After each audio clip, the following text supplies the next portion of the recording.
नमस्कार दोस्तों, मैं आपका होस्ट जोशी आपका स्वागत करता हूं मैं आरएम शॉर्ट्स में, जिसमें हम लेके आते हैं दिन भर की स्पेस और डिफेंस न्यूज की टॉप 3 खबरें। तो चलिए जान लेते हैं। दोस्तों, हमारी सबसे पहली खबर आ रही है इसरो की तरफ से। आपको पता होगा आज 29 मार्च 2018 को GSLV F08 का लॉन्च हुआ, जिसमें कि GSAT-6A को लॉन्च किया गया। तो हमारी खबरों में यही डोमिनेटिंग खबर रहेगी, बाकी दो खबरें थोड़ी सी छोटी होंगी, पर इस खबर के बारे में हम ज्यादा इस वीडियो में जानेंगे। मैं आपको कुछ फैक्ट्स बताऊंगा इस लॉन्च से संबंधित जो शायद आप नहीं जानते होंगे। GSLV F08 की यह 12वीं उड़ान थी और यह ऐसी 6वीं उड़ान थी इस व्हीकल की, जिसमें कि indigenous upper stage cryogenic stage था, भारत का ही डेवलप किया हुआ क्रायोजेनिक स्टेज था। और इस व्हीकल का 12वीं बार इस बार इस्तेमाल किया गया। इसमें जो सैटेलाइट रखी गई थी वो 2000 से 2100 किलोग्राम की थी। और इस व्हीकल की पेलोड क्षमता भी, यानी कि ऑर्बिट में बैठाए जाने वाली क्षमता किसी भी सैटेलाइट को, वो 2 टन की है। ये जो सैटेलाइट लॉन्च की गई है वो 10 साल के लिए वैलिड रहेगी, 10 साल तक वो काम करती रहेगी। और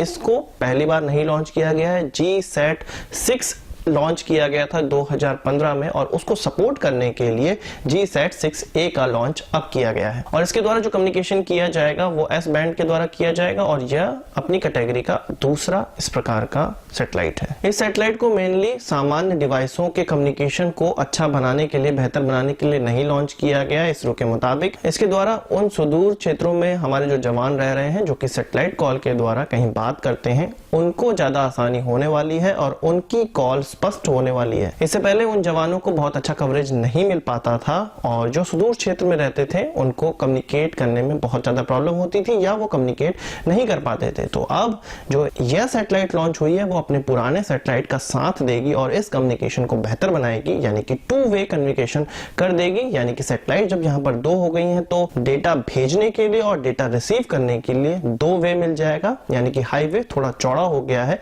इस कारण से ज्यादा लोग कम्युनिकेट भी कर पाएंगे और ज्यादा से ज्यादा बेहतर सुविधाएं हमारे जवानों को मिल पाएंगी, जो कि सुदूर क्षेत्रों में रहती है। इस सैटेलाइट में इस्तेमाल किए जाने वाला जो छातानुमा एंटीना है वो दूसरे जो अन्य सैटेलाइट में हम लोग एंटीना भेजते हैं उससे लगभग 3 गुना बड़ा है और 3 गुना पावरफुल है, यानी कि 3 गुना ज्यादा बेहतर यह एंटीना काम कर पाता है। और इसको बनाने में, इस पूरी सैटेलाइट को बनाने में लगभग 270 करोड़ रुपए खर्च हुए हैं भारत के। जिन सैटेलाइट में छोटे एंटीना का इस्तेमाल किया जाता था उनके लिए जो ग्राउंड हमारा अरेंजमेंट होता था, वहां पे जो सैटेलाइट होती थी उसको बड़ा बनाने का प्रयास किया जाता था, तभी उससे अच्छा कम्युनिकेशन हो पाएगा। पर इस सैटेलाइट का एंटीना बड़ा होने के कारण हम छोटे ग्राउंड स्टेशन वाले सैटेलाइट से भी अच्छे से कम्युनिकेट कर पाएंगे। तो यहाँ पर उस चीज को फिर से बल मिलता है कि जो सुदूर सैटेलाइट कॉलिंग करते हैं हमारे जवान या अन्य सर्विसेज में जो हैं, उनको काफी आसानी हो जाने वाली है इस लॉन्च से। तो हम अपने चैनल के माध्यम से इसरो को इस लॉन्च के लिए बहुत बहुत शुभकामनाएं देते हैं, और मैं यह भी चाहता हूं कि आप सभी लोग कमेंट बॉक्स में जरूर उनके लिए बधाई मैसेज लिखें,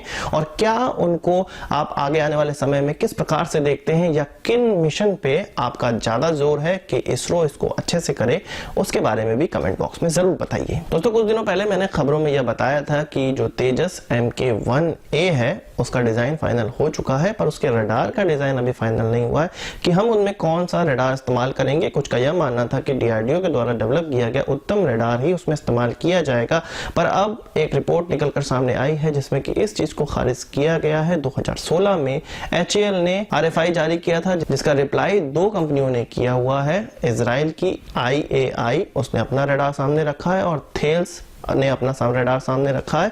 थेल्स का रडार आप राफेल में भी देख सकते हैं, ऐसा रडार उसी का छोटा वर्जन उसने तेजस के लिए बनाया हुआ है और उसको सामने रखा है।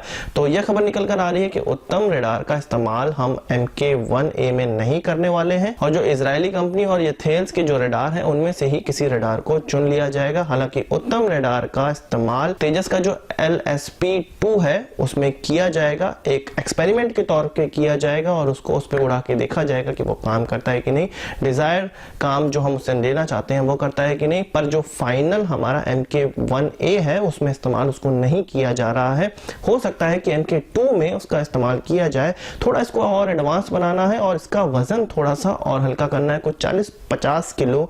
इसका जो भी रडार हम अपने एयरक्राफ्ट में इस्तेमाल कर रहे हैं या इंटरनेशनली इस्तेमाल हो रहा है उससे वजन थोड़ा सा ज्यादा है। इस वजन को कम करने के बाद ही थोड़ा सा और इसमें एडवांस चीजों का इस्तेमाल करने के बाद ही इसको तेजस के आगे आने वाले वेरिएंट में इस्तेमाल किया जाएगा। फिलहाल के लिए हम या तो इजरायली या तो थेल्स कंपनी के रडार इस्तेमाल करने वाले हैं। सेंट्रल एशिया की एक पावरफुल कंट्री उज्बेकिस्तान ने भारत को आमंत्रित किया है कि उनके वहां हम कोई डिफेंस इंडस्ट्री लगाएं और उसका सामान उज्बेकिस्तान को बेचें। आपको पता होगा कि रशिया के बनाए हुए सामान भारत और उज्बेकिस्तान दोनों ही इस्तेमाल करते हैं और उज्बेकिस्तान सेंट्रल एशिया में बहुत मायने रखने वाला कंट्री है। तो भारत और उज्बेकिस्तान के बीच में एक टाई अप और होने वाला है। तो यदि भारत इस आमंत्रण को स्वीकार करके वहां पे कोई डिफेंस इंडस्ट्री लगाता है तो भारत के द्वारा किया जाने वाला यह पहला इस प्रकार का इन्वेस्टमेंट होगा जो कि चाइना के ऊपर उसको एक बहुत अच्छी बढ़त दे सकता है। दोस्तों 3 खबरों के बाद अपनी बोनस खबर की बात कर लेते हैं। लोकसभा में भारत सरकार ने